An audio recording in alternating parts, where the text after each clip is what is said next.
Et pour ce coup de fil du matin, nous sommes à Toulouse, théâtre une nouvelle fois ce week-end d'une fusillade mortelle. Cette fois-ci, c'est un homme d'une trentaine d'années qui a été tué par balle samedi soir dans le quartier du Mirail. Pour en parler, je reçois le secrétaire départemental adjoint du syndicat Police Alliance en Haute-Garonne. Bonjour Grégory Emous. Bonjour. Merci d'être avec nous ce matin sur Sud Radio. Déjà, quelles sont les dernières informations que vous avez à propos de cette nouvelle fusillade qui a eu lieu à Toulouse ce week-end ? Bon, alors j'ai pas beaucoup plus d'informations que ce que vous venez d'annoncer, puisque l'enquête est en cours. Donc effectivement, c'est une cinquième fusillade où un individu a été tué. Alors il y a eu aussi d'autres fusillades, au moins le double, mais cet été, mais qui n'ont pas eu d'issue mortelle. Donc effectivement, cette année a été lourde en termes vraisemblablement, puisque les enquêtes le détermineront, de règlement de compte sur fond j'imagine, de trafic de stupéfiants. Donc ça paraît énorme ce chiffre-là, en tout cas 5 fusillades mortelles depuis l'été dans un temps aussi court. Ça fait de cette année 2020 une année tristement record à ce niveau-là pour Toulouse. C'est sûr que de mémoire de policier, dans un temps restreint comme ça, on n'avait jamais connu une vague de telle violence. Donc ça crée évidemment des inquiétudes dans ces quartiers-là. Il faut penser aux gens qui vivent dans ces quartiers. On n'a pas eu de dommages collatéraux quant à présent, mais ça peut arriver à tout moment. Alors vous savez, le trafic de stupéfiants et la manne financière de ces points de deal, qui peuvent rapporter jusqu'à plusieurs milliers d'euros par jour, attise forcément de la convoitise. Donc comment éradiquer ce trafic? Alors parce qu'il y a la question comment éradiquer, on va y revenir, mais déjà comment on explique cette recrudescence du nombre de fusillades depuis cet été? Est-ce que vous avez l'impression que le premier confinement a eu un impact là-dessus, en déstabilisant un petit peu d'une certaine façon les trafics qui avaient cours dans certains quartiers? Alors je pense, je ne veux pas trop m'avancer parce que ça aussi c'est les enquêtes qui le détermineront, mais je pense que le premier confinement a quand même par rapport au trafic de drogue, il y a eu moins de drogue qui arrivait sur place. Donc il y a eu sûrement des dettes qui se sont accumulées et des problèmes par rapport à ça. Il y a eu ensuite des gens, des réseaux qui étaient tombés, qui sont revenus sur le marché. Tout ça, ce ne sont que des guerres de territoire, de toute façon. Sur la question... Oui, allez-y, excusez-moi. Ça a été beaucoup plus prégnant cette fois-là, notamment dans le quartier des Isards. Donc après, c'est des reconquêtes de territoire, des règlements de compte, et puis j'ai envie de dire aussi après des vendettas. Vous m'en tuez un, je vous en tue un. Je pense que les enquêtes en cours détermineront exactement les tenants et les aboutissants. Mais vous savez, les enquêtes en termes de stupéfiants, c'est des enquêtes à plus ou moins long terme, donc... Ça prend du temps. Sur la question de comment on éradique, vous aviez reçu à Toulouse la visite notamment du Premier ministre Jean Castex et du ministère de l'Intérieur Gérald Darmanin. C'était début octobre avec pas mal d'annonces qui avaient été faites. Vous parliez du quartier des Isards. Ils avaient été dans ce quartier-là. Ils avaient promis notamment 111 policiers de plus à Toulouse d'ici fin 2021, dont une bonne partie dès cette année. On en est où aujourd'hui de ce déploiement, Grégory Emous ?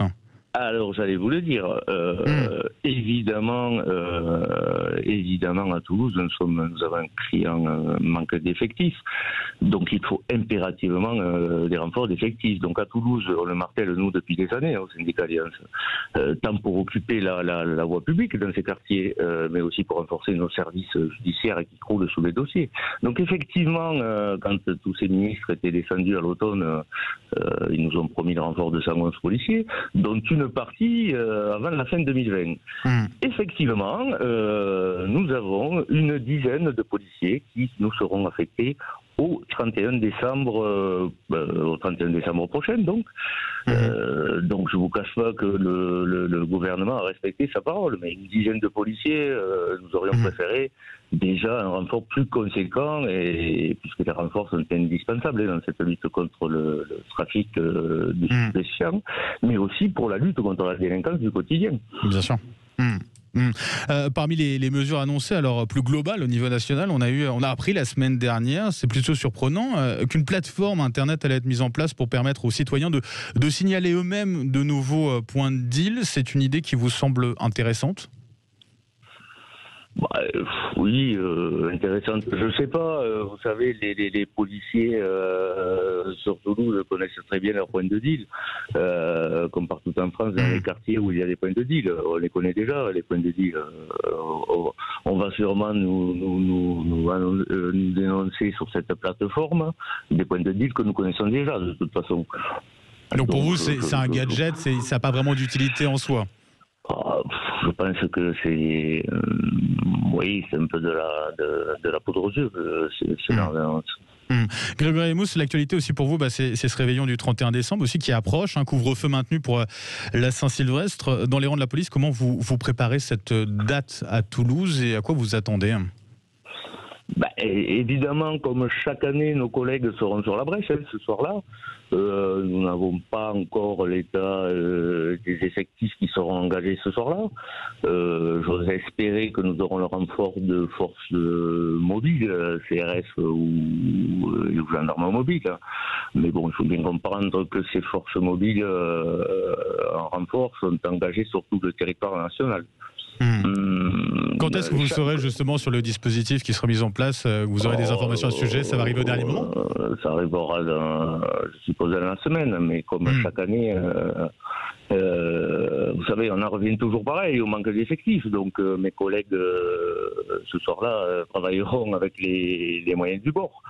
Alors même si cette année, il y a un couvre-feu, Toulouse, ça reste une ville avec, donc, comme je disais, un manque d'effectifs criant. Et que ce soit le confinement ou le couvre-feu, quant à présent, il n'a jamais été respecté, notamment dans nos quartiers sensibles. C'est-à-dire que vous pensez qu'il y aura de toute façon des soirées clandestines ou en tout cas que le couvre-feu ne sera pas forcément respecté ? Alors ça fait partie des choses qu'on ne maîtrise pas encore, puisque c'est un peu inédit ce couvre-feu. Bien sûr. Mais je crains, comme chaque année, que ce soit une soirée délicate à gérer pour mes collègues sur le terrain, et que tristement nous ayons des agressions gratuites de nos collègues et notre lot de véhicules brûlés dans la nuit. Grégory Emous, je rappelle que vous êtes le secrétaire départemental adjoint du syndicat Police Alliance en Haute-Garonne. Merci d'avoir été avec nous ce matin sur Sud Radio et bon courage bien sûr à vous et à vos collègues pour ce réveillon du 31 si particulier.